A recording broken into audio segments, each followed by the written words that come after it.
my beloved associates in the work of the Lord.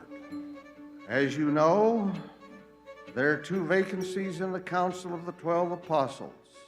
When Russell Nelson and Dallin Oaks were announced to be members of the Quorum of the 12 Apostles, Russell M. Nelson and Dallin H. Oaks, I thought, we have just sustained future presidents of the church. That was a feeling I had because I knew the depth of Russell M. Nelson. Now I understand fully that the call to the holy apostleship is one of witness to the world of the divinity of the Lord Jesus, the Christ. As a minister of the gospel, he understood that he would go where anybody chose to send him. His assignment was to open the doors for the gospel of Jesus Christ in Europe and in Eastern Europe. And he was in and out and working with government leaders at the highest level. And he had such great faith and believes in the power of heaven and prayer that, to be candid with you, many of the things that he was able to do were heaven directed. When President Nelson came to the presidency, I think everyone wondered, well, what's he going to be like? What are his characteristics? I could have told them then it would be characterized by love. As the Lord's prophet to the world, President Nelson brings the love of God to all of God's children everywhere he goes. One of the striking things about traveling with President Nelson, watching him, is how he can speak to the one and to the 99 at the same time. If you're keeping the commandments of God, Pero si tú guardas los mandamientos de Dios, you will feel joy every day of your life. He wants the people to be joyful. He wants the church to be a blessing. And he himself is happy, and he conveyed that stop after stop. He talks to kings, he talks to prime ministers, he talks to everyone with that same spirit. And part of it is that he's so desirous that they will feel God's love for them. And he does that in a way that they just know that this is God's prophet.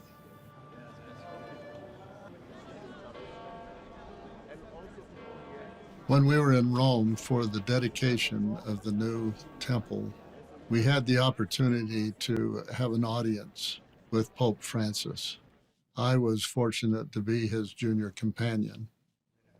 The shaking of hands between President Nelson and the Pope, there was almost immediate sense of brotherhood. When we locked arms, as I locked arms with President Nelson, not as black and white, not as Church of Jesus Christ Latter-day Saints, or Baptists. Good to see you again. But as children of God who are about loving everybody whom we have the occasion to minister to. For me, an example of how President Nelson relates on such a deep, personal basis was in Samoa. The plane landed, and the distance from the airport to the residence of the head of state was 17 miles, and there was a fairly large crowd as the cars came out of the airport. What we didn't expect is that people would line the street for those 17 miles. What was remarkable for me is that President Nelson leaned out the window and he waved to every single one of them. Russell Nelson loves people, and so every picture that you see, he's reaching out to the people. He's reaching out to the little children. He's holding little children in his arms. He loves people. He likes little people, and he likes old people. And that makes it possible for him to be a prophet to all of the people. And as a people, we need to be looking and acting like true followers of Jesus Christ. It's real, it's deep, it's genuine, it's authentic. We were with a father who had recently lost his wife. And the children and the father were there in their deep grief, but also in their deep faith.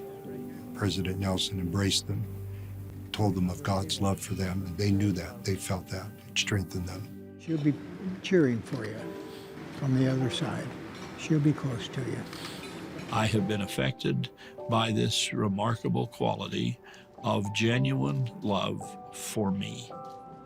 He sees me as a fellow apostle. He sees me as someone who needs to work hard. He sees me as someone who has assignments and I need to go do them. But through that and behind that and above all of that is that I know he loves me. And I want to be that way. I want to convey that to other people. Genuine affection, genuine love that marks him as a true prophet, a disciple of Christ. We can all love each other more and better, and we can take that lead from Russell Marion Nelson.